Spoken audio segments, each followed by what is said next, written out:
Dvije medijski najeksponiranije žene u Hrvatskoj, najblaže rečeno, nisu u prijateljskim odnosima. Sve je počelo kada je Sevka na stageu prozvala Jacu da promijeni zakon o umjetnoj oplodnji. Iako je poznata pjevačica već dugo na sceni, te je čak pjevala na mnogim predizbornim skupovima, nikada prije nije javno kritizirala političke odluke naših dužnosnika. Sve do danas.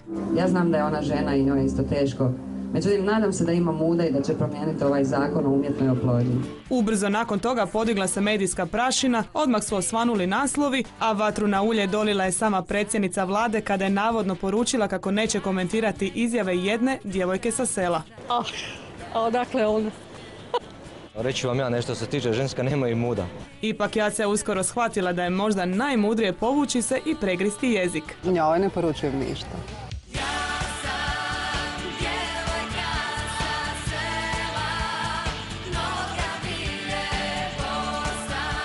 Severina je pjevačica koja je propala u narodnjake. Jadranka Kosor je premijerka koja u stvari zna što radi. Sad njihov sukob je stvarno besmislen. Neko ne idu spat jedna i druga. Dosta nam ne treba nama ni Severina ni Jadranka. Sukob na relaciji Kosor-Severina počeo je kada se bez ikakvog objašnjenja otkazao Sevkin nastup u Kninu. Iako su gradski čelnici koncert odgodili za rujan, Sevki menadžer Tomica Petrović vjeruje kako se zbog Kosoričinih pritisaka stopirao nastup. Naravno, Sevka ni ovaj put nije ostala dužna, te joj je uzvratila udarac tako što je publiku nasmijavala novim šalama na račun premijerke.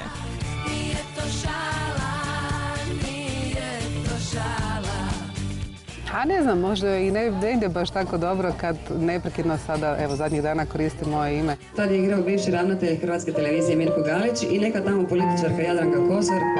I ja sam, kako sam strastvena u svemu, htjela sam puknit balon svom forcom.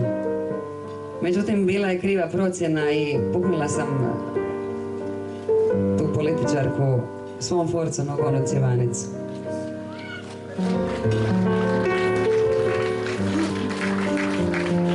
2 mjeseca je nosila langetu. I dok se Sevka još jednom pokazala kao osoba koja probija led, pa tako i sad u duhovitom sprdanju na račun političara, trend da poznate osobe koriste svoje nastupe za izražavanje političkih stajališta vani je već ustaljena praksa. I danas je to u Americi sasvim normalno. Kod nas isto taj trend kreće i Severina je napravila taj breakthrough, onaj proboj, napravila je prvu zezanciju, bila je dobro, duhovita, osmišljena smjerom i izazvala je negativnu reakciju u vladi i kod premijerke i time je dobila, opet kažem, svoje mjesto u povijesti. Jer kako god okrenem, sve sam živo napravila. A ja sam za Jadranku Kosor. Znate šta, Severina je glupača. I šta je ona ima uopće govoriti? Joj je važno samo seks. To nije umjeren način, obzirom da je ona naša premijerka i na takav način se izražavati. Poznata je stvar kako u Hollywoodu brojne zvijezde svojim obožavateljima prenose političke poruke. Susan Sarandon je godinama bila poznata po žestokoj kritici bivšeg predsjednika Busha, a posebno je oštra bila kada se pričalo o slanju američkih vojnika u Irak. Ove majke moleći čekaju telefonski poziv svoje djece koja se bore u Iraku. Neka predsjednik bude taj koji će im priopćiti da poziv neće doći ni ovaj tjedan, a ni onaj poslije njega. Alec Baldwin, Robert Redford, George Clooney samo su neki od poznatih glumaca koji su sva red carpet pojavljivanja koristili da bi ukazali na nesposobnost Busha i na hitnu promjenu pojedinih zakona. Tako Snoop Dogg američkoj vladi želi skrenuti pažnju na osobe s kriminalnim dosjeom koje nikako ne mogu naći posao. If they're not given a chance to get a job, how can they even say that they've been able to make that change? That's what I would suggest as far as with the big change in the big White House. No kada govorimo o zvijezdama, političkim aktivistima, nema sumnje daleko najogorčeniji je Bob Geldof.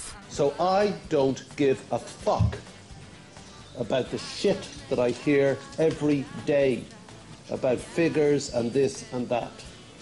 I don't want to go on my holidays in August and see a dead African on the beach beside me in Mallorca or south of the equator. I don't want to see it anymore. Kada je riječ o Amerikancima, oštre opaske ne dopiru koliko, na primjer, britki komentari najpopularnijih komičara. Za razliku od američkih stand-up komičara Jay Lena i Conana O'Briena, koji se u svojim emisijama redovito izruguju potezima političara, naše zvijezde ili jednostavno nisu duhovite ili su potpuno apolitične, a možda jednostavno nemaju muda. Pa Severina je, za razliku od sadašnje premijerke, već odavno osigurala svoje mjesto u hrvatskoj povijesti, bilo kako estradnoj ili političkoj. Znači, svojevremeno je saborskim zastupnicima otkrila što to znači internet, napravila revoluciju na tom polju, sad im je napravila revoluciju na području takozvanog talk showa, stand-up komedije. Znači, objasnila im je da mogu ostati živi ako se neko s njima sprda. Al barem imam stila. Šta mislite, bi li Severina bila dobra premijerka? U stvari mislim ne. Ne zbog nje same, nego zbog negativne selekcije koja vlada u hrvatskoj politici. U policiji napreduju samo nesposobni i oni koji slušaju. To Severina definitivno nije. Možda bi Seve mogla razmisliti o poslu stand-up komičarke. I onako sada kada platite kartu za Sevkin koncert, ne slušate samo njezine pjesme. Pa sviđalo se to vama ili ne? Mislim, ovi naši nisu duhoviti, iako njoj se omaklo ono sa krumpirom i salatom, nije bilo loše.